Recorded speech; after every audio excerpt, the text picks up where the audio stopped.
guys, welcome back to Men Is Everything Okay podcast. I'm your host Ope, and today we are joined by... Hi guys, I'm Richie, how you doing? Hi guys, it's Kay.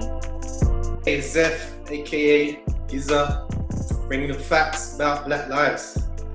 Hi everyone, I'm Heather. Really excited to talk about this topic. Yo, what's up everyone? I'm JR, back again, back to spread love, spread knowledge. Everyone say hi! Hi! Hi. With the death of George Floyd sparking a change in the treatment of Black people within the Western world, today we will be discussing My Life Matters. For me, I feel like it's kind of interesting because we have to actually say Black Lives Matters. So does that mean that it didn't matter? Why do we have to get to a position to actually say something that is evident? Isn't that because there are people in this world that hate Black people with a passion? And I think we've taken on that kind of feeling. A lot of us have taken on that kind of feeling ourselves of not liking ourselves.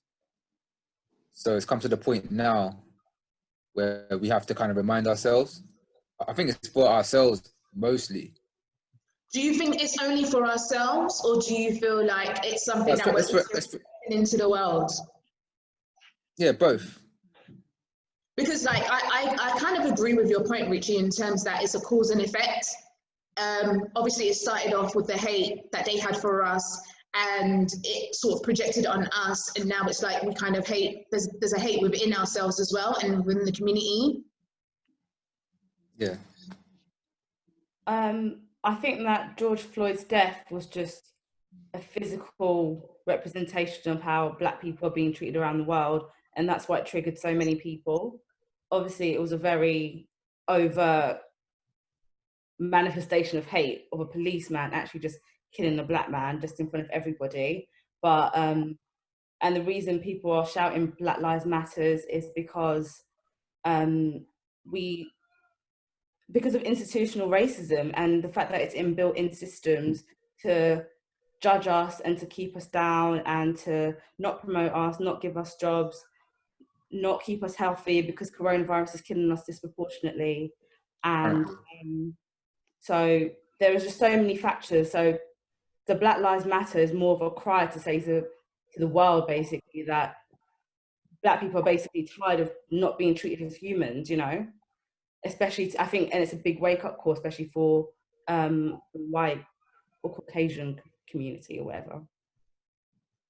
Yeah, I do agree with that, Heather, but I feel like George's death isn't really different or as extreme as other deaths that has happened.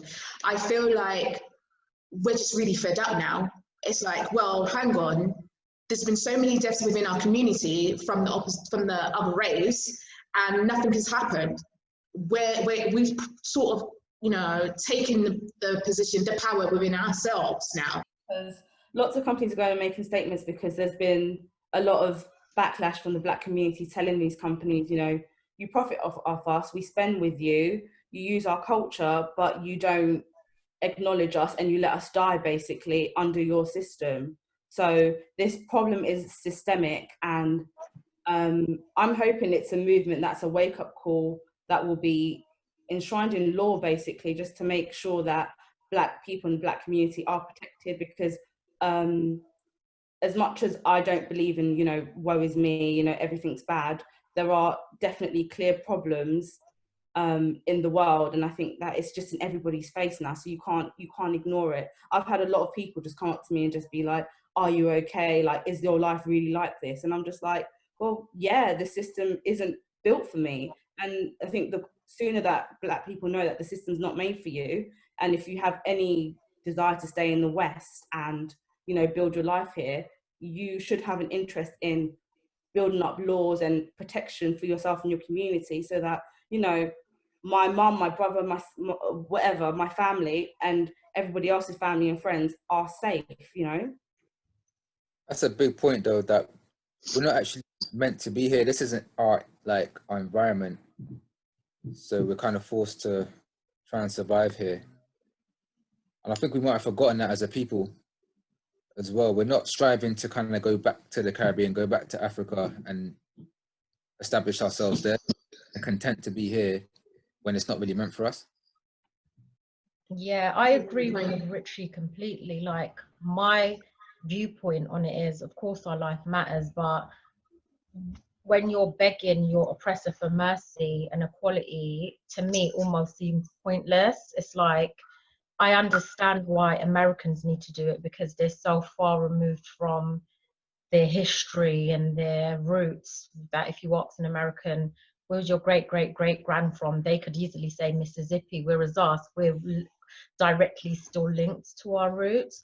So I feel like for British Black people, I would say reinvest in your own countries, in your own community, so we can go back, and we don't need to beg the oppressor for equality. We don't need to beg the oppressor for anything. Like, can we reinvest in ourselves? And yeah, I just think, I mean, obviously you want to be treated equal. Obviously we want all these things, but history has shown us that no matter how we march, no matter how much we protest, no matter the atrocities we see, we are always back to square one. And what they do is they will pacify us for a time, give us a trinket and be like, look, we are like all these things, companies and organizations that are posting, and we're like, yeah, we're really empowered. We'll take that as a pacifier and then forget, well, actually, no, it's entrenched in the society we actually do live in. And it's going to take a lot more than protests and posts to eradicate that. And for me, will it ever really go away? I don't know. So I'm not going to fight with my oppressor. I'm going to, you know, build myself up as a Black person and return to the country where my bloodline resides. That's for me. But I agree with Heather as well. Obviously, if you're wanting to make a life here, then, you know, you do have to try and fight for equality and things like that. And I mean, in an ideal world, yes, we should all be treated equally, but look what's happened. This death is no different, like Ope said, than any other death I've seen. I saw a death on camera that was far worse than that. Yes, this is the straw that broke the camel's back.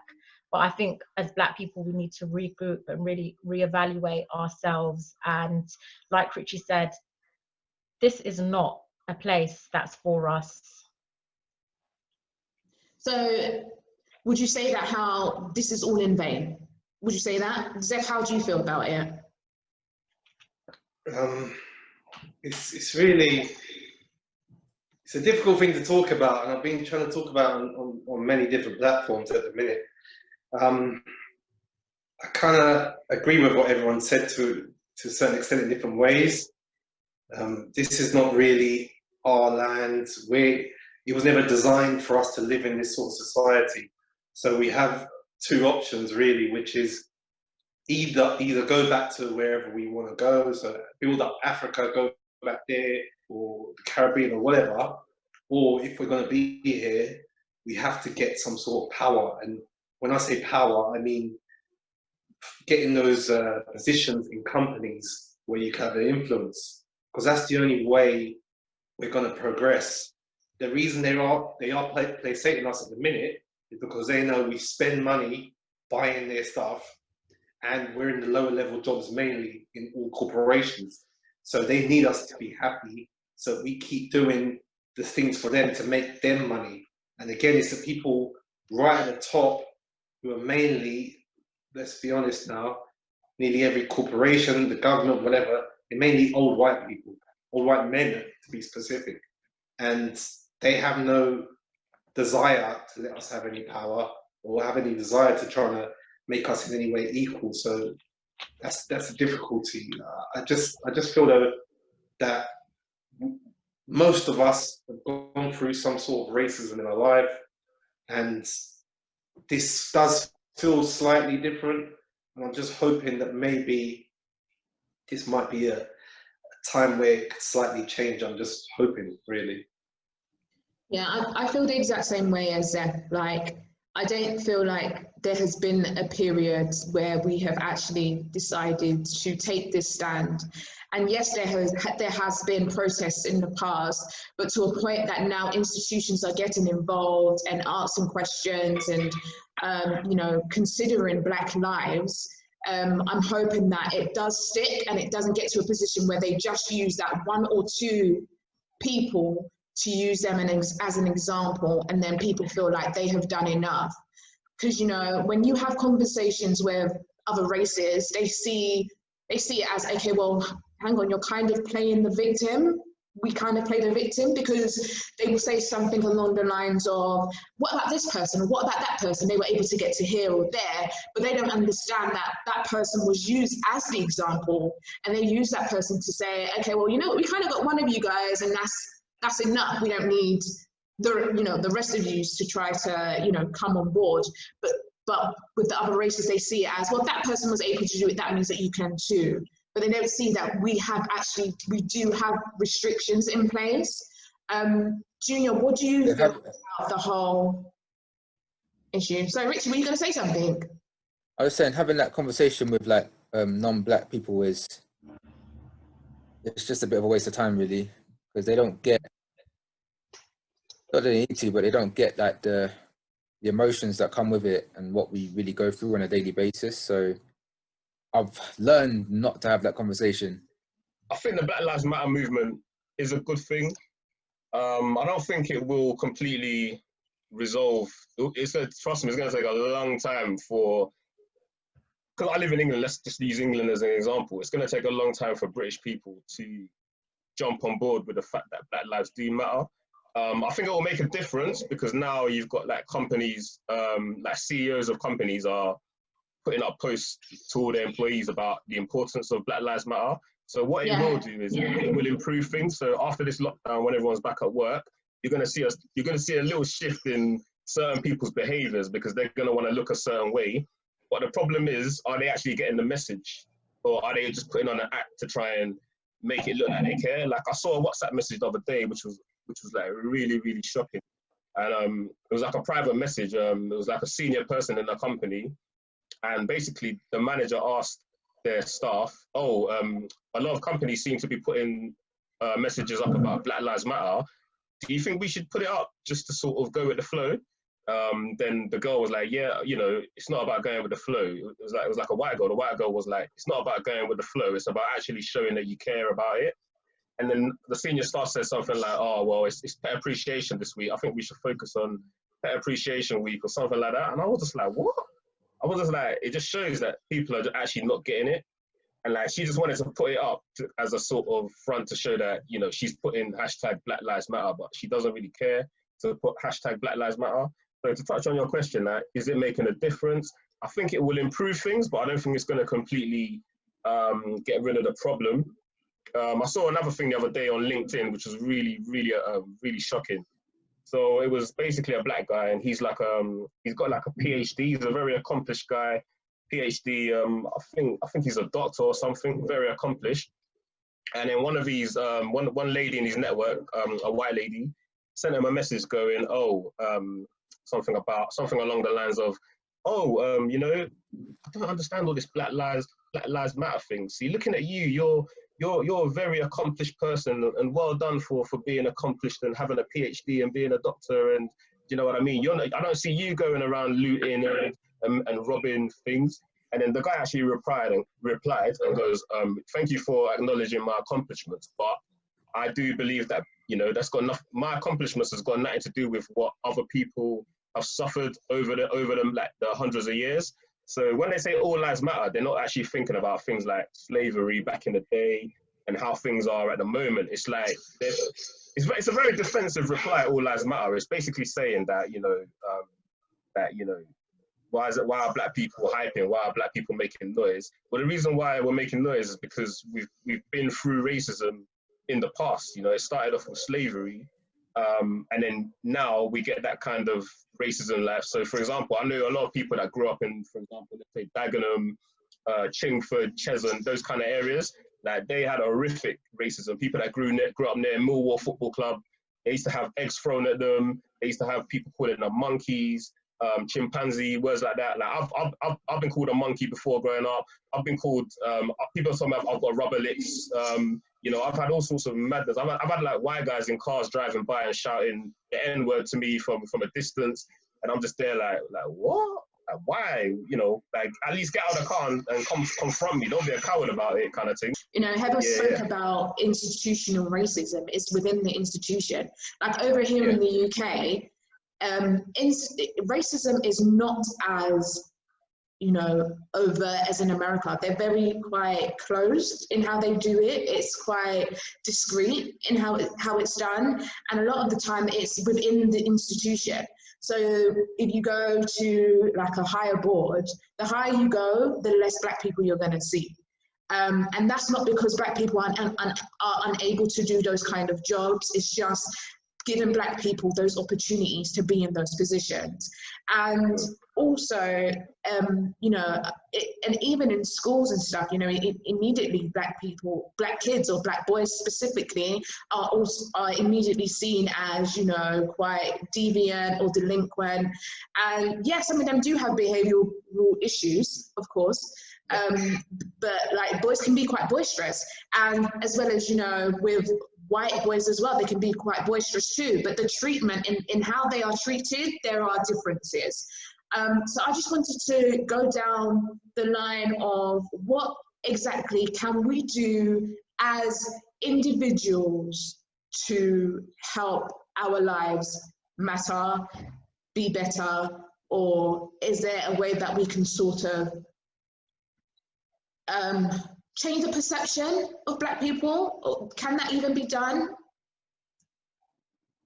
What can I just say one thing quickly, like on that you just asked? I feel like what's important, one thing that is important is to speak to, like, for example, like people around you and try and educate them and kind of find out their views on it. And I think one thing that's very disappointing, and I think a lot of people can probably contest to that in here, like, have any of you like had like friends that you've known for a long time and you've had a discussion about this particular matter?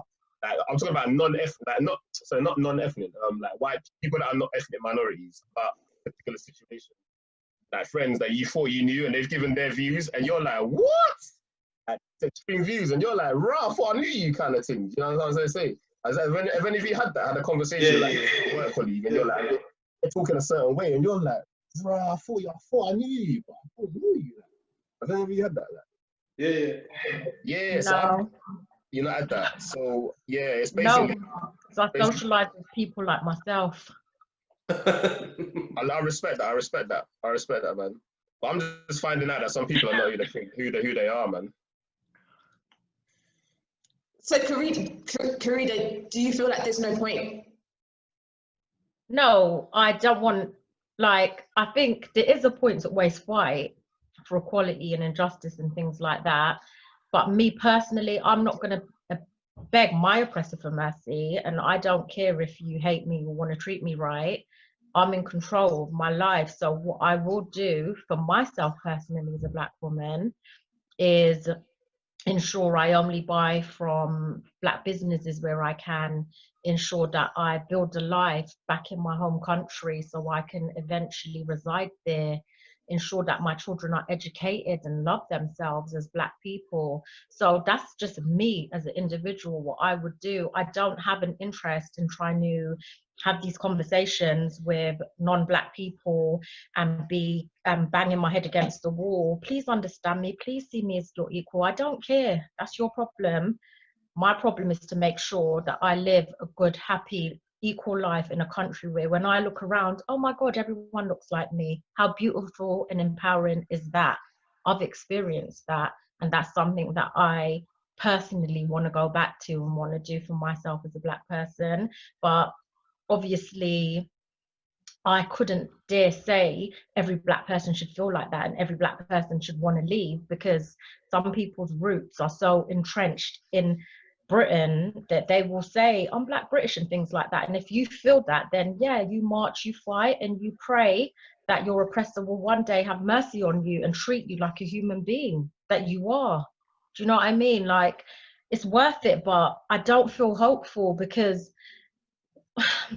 yeah, I don't know. I'm so drained and tired of the things that are happening. I don't even watch the video. I don't even watch things like that.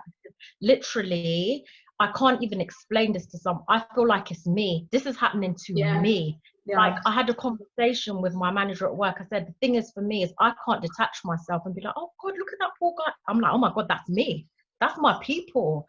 I love them to the core of my bones. That is, I am them. They are me. So I can't watch things like that.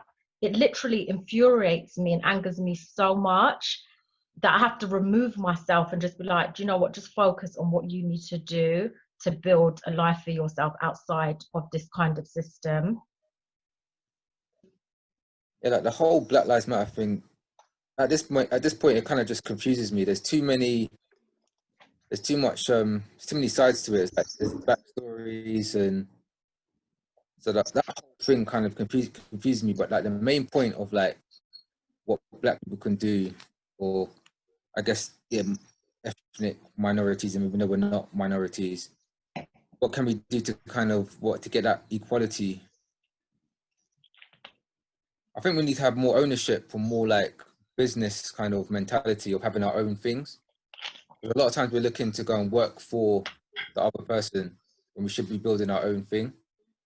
I think Whatever way you can, because like even with your thing, you've got this platform and I'm helping you with it, and I'm got ideas for my own thing. I think we should all have something like that.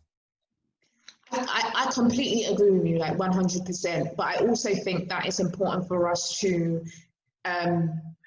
what can I say, be accountable for the businesses that we are owning. Because what happens is we kind of have this negative view of services that are provided. You know, like in terms of customer services, you want to go to a Black, and that's the reason why there are a lot of, or some Black people may go to a white person or, you know, an Asian company instead of going to a Black, because the way that they are treated by their own people isn't necessarily the greatest way.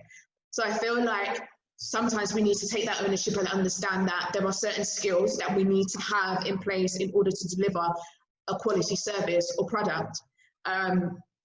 You know, little things like punctuality, be there on time. I'm bad myself, like I'm one of them, you know, I run late a lot of the times, but I'm trying to learn like, okay, OPE is important because, you know, your lateness is a reflection of you, and it's not only a reflection of you, it's a reflection of your culture, because, you know, they call it colored people's time. Be there on time. Like, these are things that we need to start cultivating. We need to make sure that we you know, comply with the rules and have reputable companies. Yes, we want to build our own stuff, but are they reputable? And that's what's important. Can I come to you and ensure that you're going to be exceptional in whatever service or product you're giving me? And that's exactly what it is. We all just need to kind of do better, I think, because especially with this movement, it's very much you need to respect us, but we're not looking at ourselves and be like, do we respect ourselves enough to be warranting that respect from other people? Richie, I love what you said. Honestly, I feel like we're giving white people too much power over us. I feel like, yes, we're in the Western world, but I feel like we have more power than we think we do. And if we tap into those powers, we're able to deliver and attain things that we really want to. Some people may disagree with me by saying that, because they feel like they have to go through a white man in order to attain certain things. And yes, you may, because we're living in a white man's land. And that's okay, because I feel like we still sort of help each other out, but at the same time is about building yourself up in order to help your community as well as the world. How are we impacting, you know, the society, which is what is key. The thing is though, Ope, what I will say is every race and community has their issues, and I feel like with us, it's like we're held to such high account, regardless of our in-house problems. We shouldn't be mistreated, and by law enforcement shouldn't be on our neck and kill us when they're meant to protect us. So it doesn't matter if we love or respect ourselves. You're there to serve and protect. Please, can you serve and protect properly? Because every single community, every single culture, every single religion has their issues, but still they are allowed to be treated like human beings. You think white people don't have their in-house issues amongst their own community? Of course they do. Do you know what I mean? It's like, that is not an excuse to just do what you want, because it's the same, like you could use that metaphor of a woman that doesn't love her respect herself. Is it okay for a man to just batter her head in every day?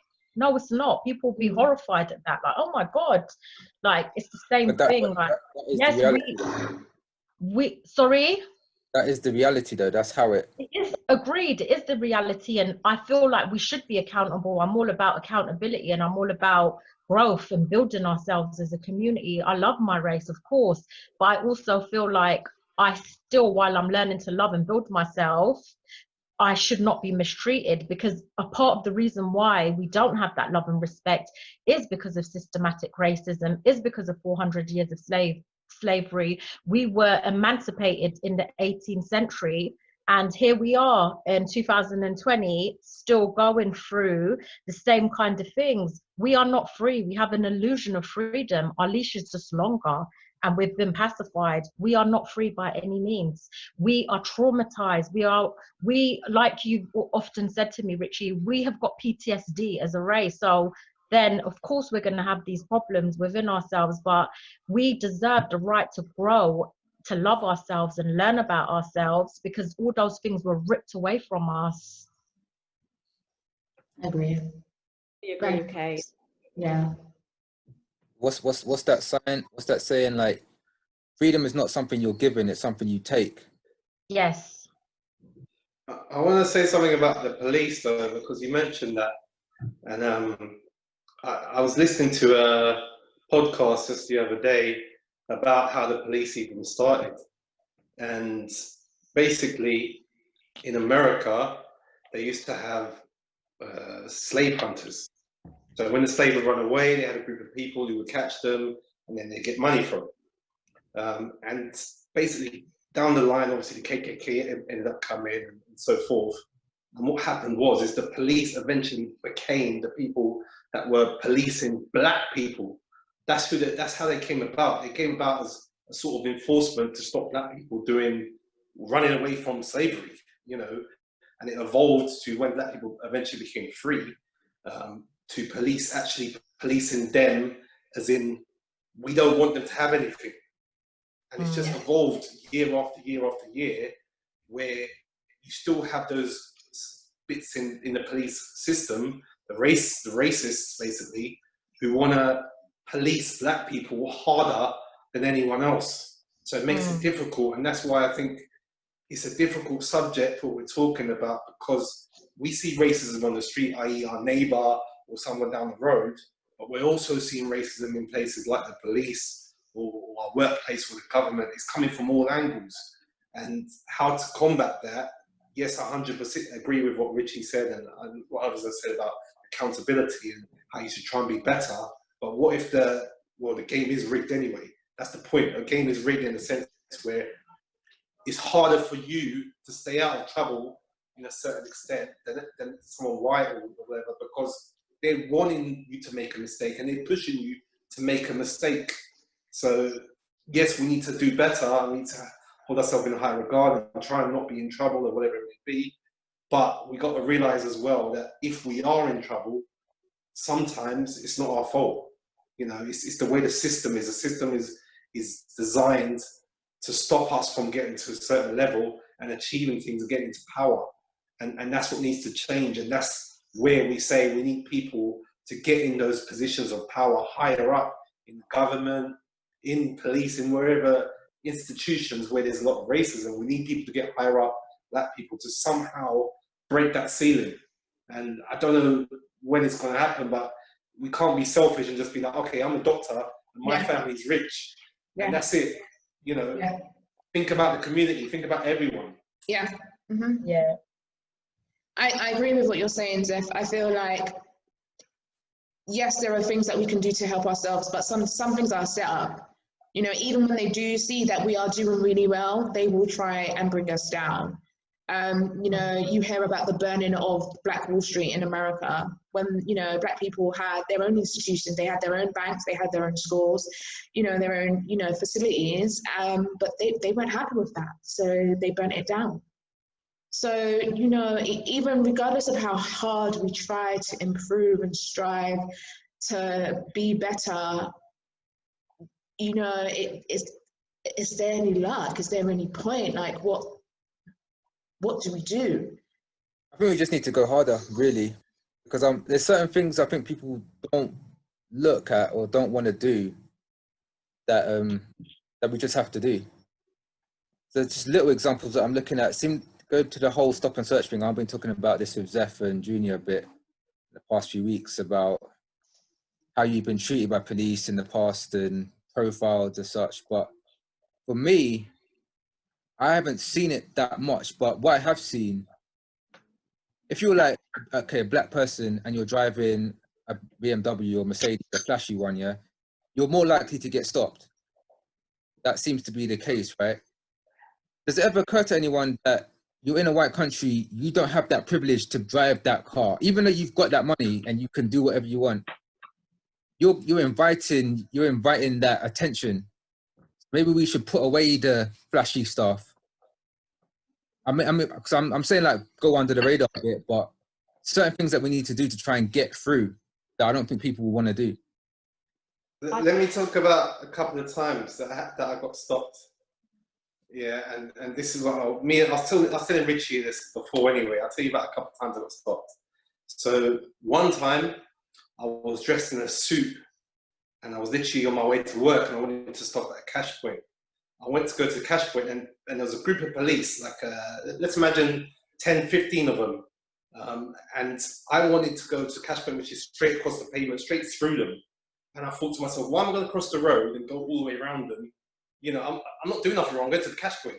So I went to walk through them and all of a sudden they grabbed me, you know, trying to tell me, where are you going? What's your name? And I said to them, look, you know, what's the problem? And they were all trying to make excuses of why they were trying to stop me, why they need to know my name. And I was literally walking to the cash point.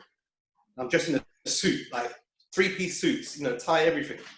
And that really, you know, at that point, I was a lot older. This is like the last time I got stopped, probably this happened about maybe 5 years ago.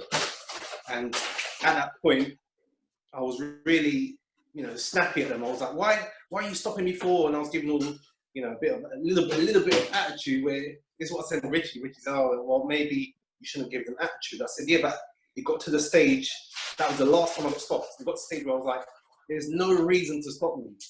The times before that, let's go back a little bit further. I had a Volkswagen Golf car. And I was sitting outside my cousin's house in the car. And all of a sudden, police surrounded my car, like vans, cars, you know, 3 vans at least and a few cars. And they said, get out, get out, get out, get out. And I was like, whoa, what the hell's going on? Got out of my car and they put me against my car. Let me see your hands, you know, whatever. Started touching me. Have you got anything in your pockets that you need to worry about? Is there anything in your car you need to worry about? I said, no. They went and searched through my whole car. And then when they finished searching through my car, they just left. Just disappeared. And they didn't say, you know, they didn't say anything. And I was thinking, what the hell's going on? And I'll see it a couple more times. One time I was in an area called Stratford-upon-Avon near Birmingham. And my cousin was going out with a girl there. And we had 3 cars. And we're just sitting outside the car, me and my friends talking. And police come up to us, so someone must have called them on us. Or maybe they was driving past, I don't know. Police car stopped behind us and they said, you guys aren't from around here, are you? And we were like, what kind of questions? We said, no, we're from London. And he goes, yeah, I thought so. And we were like, that's a bit racist. And he said, what are you doing here? He said, oh, my cousin's seen his girlfriend. How long are you going to be here? When are you going back to London? We were like, tonight. He's like, okay, good. And then they drove off. But I mean, you know, I've had a few scenarios like this where I haven't really had a flashy car or anything like that. It just literally they jumped on me and they assumed something. And then, yeah, I mean, luckily, nearly all the times, I don't want to tell you There's a few other times he went south. Believe me, he went completely west. So those times were bad. But there's some times where they just jumped on me for no reason, and it's mad. It wouldn't happen. I had a white friend said to me, "Oh, what did you do though? What are you doing?" I'm like, "I wasn't doing nothing. Oh, that's never happened to me." Yeah, if it hasn't happened to you, you're lucky. Believe me, you're privileged. But it's happened to me and a few of my other friends as well. So I don't know. Kind of, like basically on that, like I could completely understand where you're coming from, and like in my life experience, like I've been stopped bare times as well, bro. And it's a madness sometimes. But in a way, I can kind of see where Richie's coming from. But the only thing I would say is I can kind of see where Richie's coming from in that sometimes when you react a certain way, it can make a situation worse than it needs to be.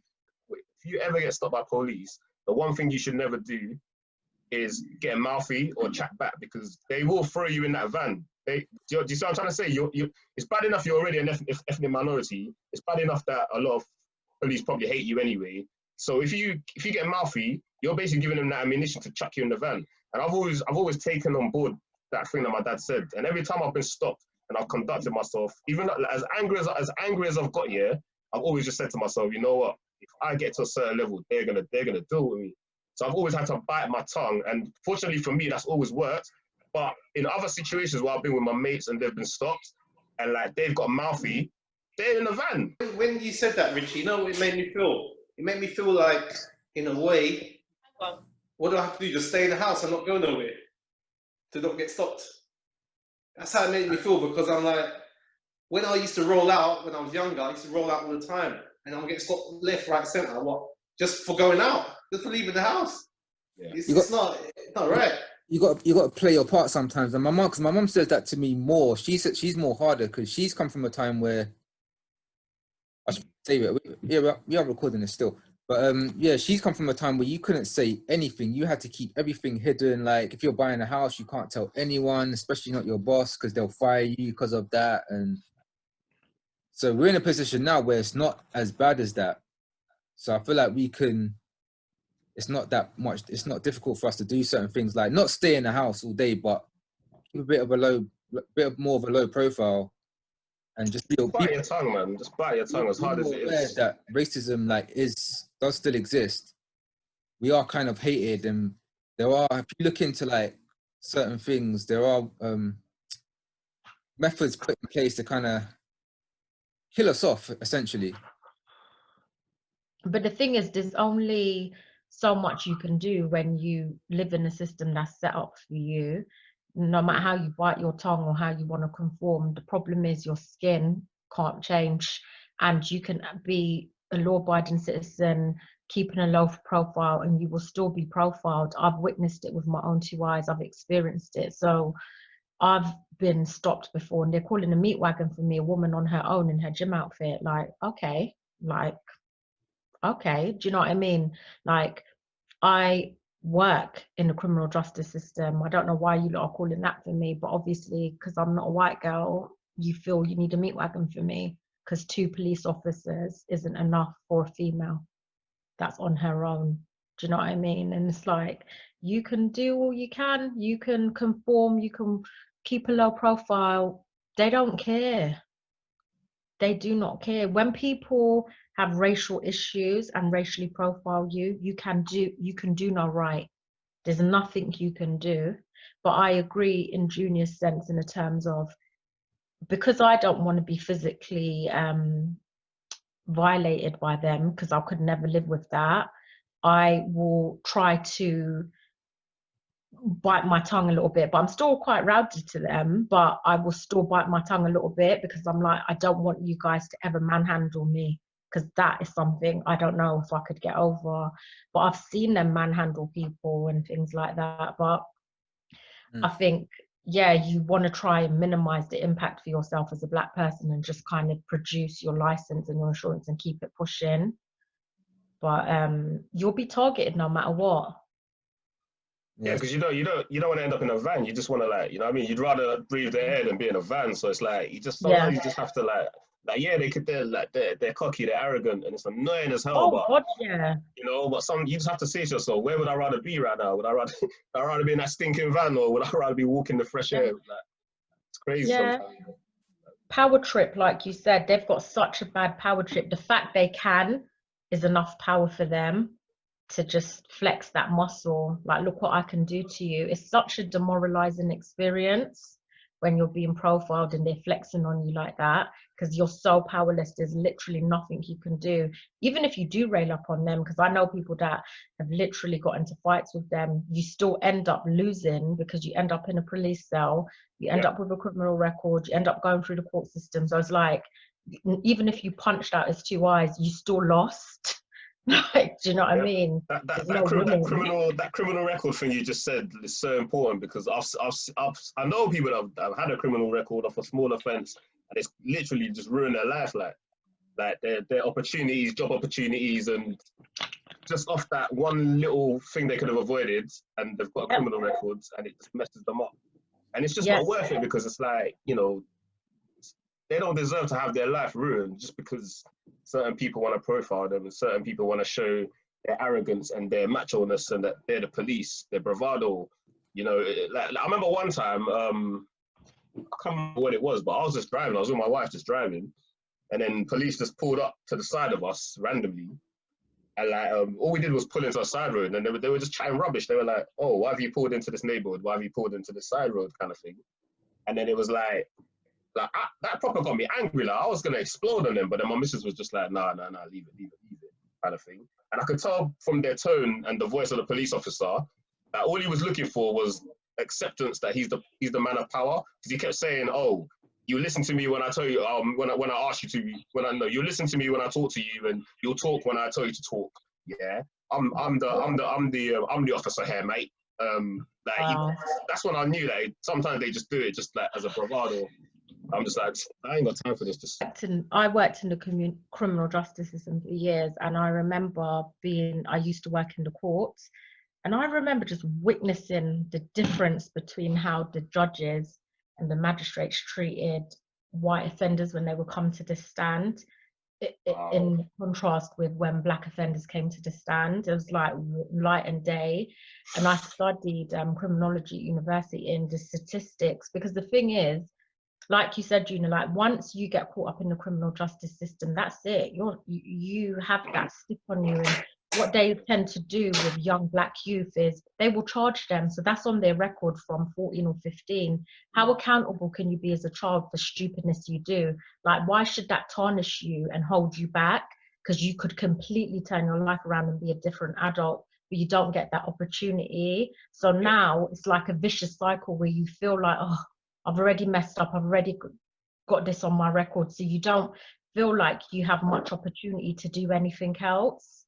Yeah. So they kind of catch you from young. That's the thing with institutional racism. Like, it's in educational system, it's in the criminal justice system, it's like in every part of our lives, and it affects us in every single area in our life. Like, that's what I was trying to explain to my manager when she was talking to me about the Black Lives stuff. And she's like, what areas? Like, all areas. She's like, every area. Is like, every single area of my life is impacted as a Black woman. Every area.